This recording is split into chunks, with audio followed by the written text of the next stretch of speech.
മുസ്ലിം ലീഗിനെതിരായ വർഗീയ പരാമർശം ആവർത്തിച്ച് SNDP യോഗം ജനറൽ സെക്രട്ടറി വെള്ളാപ്പള്ളി നടേശൻ. മുസ്ലിം ലീഗ് ചിന്തിക്കുന്നത് വർഗീയമായി മാത്രമാണ്. മുന്നണികൾ മുസ്ലിം ലീഗ് എന്ന വർഗീയ സംഘടനയെ താലോലിക്കുകയാണ്.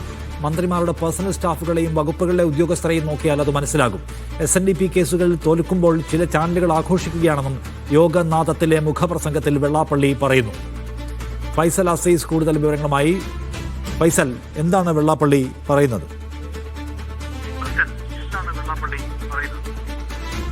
നിഷാദ്, വളരെ രൂക്ഷമായ രീതിയിൽ തന്നെയാണ് വെള്ളാപ്പള്ളിയുടെ വിമർശനം. മുസ്ലിം ലീഗിനെതിരെയുള്ള ആ വർഗീയ പരാമർശം അദ്ദേഹം അവസാനിപ്പിക്കുന്നില്ല എന്നതാണ് ഏറ്റവും പ്രധാനപ്പെട്ട കാര്യം.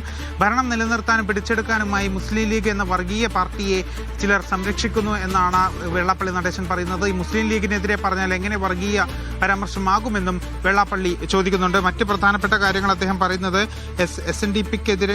SNDPക്കെതിരായ വാളോങ്ങലിൽ മൗനം പാലിക്കാനാവില്ല എന്നാണ് അദ്ദേഹം പറയുന്നത്. സാമൂഹ്യ യാഥാർത്ഥ്യങ്ങൾ തുറന്നു പറഞ്ഞതാണ് താൻ ചെയ്ത തെറ്റ്. ഉമ്മാക്കികൾക്ക് മുന്നിൽ ഭയന്നോടില്ല. മാത്രമല്ല, ഈ മന്ത്രിമാരുടെ പേഴ്സണൽ സ്റ്റാഫുകളെയും വകുപ്പുകളിൽ ഉദ്യോഗസ്ഥരെയും നോക്കിയാൽ തന്നെ ഈ മുസ്ലിം ലീഗ് വർഗീയമായി ചിന്തിക്കുന്നതുമായി ബന്ധപ്പെട്ടുള്ള കാര്യങ്ങൾ മനസ്സിലാകുമെന്നൊക്കെ രീതിയിലുള്ള വിമർശനമാണ് അദ്ദേഹം പറയുന്നത്. മാത്രം അദ്ദേഹത്തിനെതിരെയുള്ള കേസുകളിലും അദ്ദേഹം വിശദീകരണം നൽകുന്നുണ്ട്.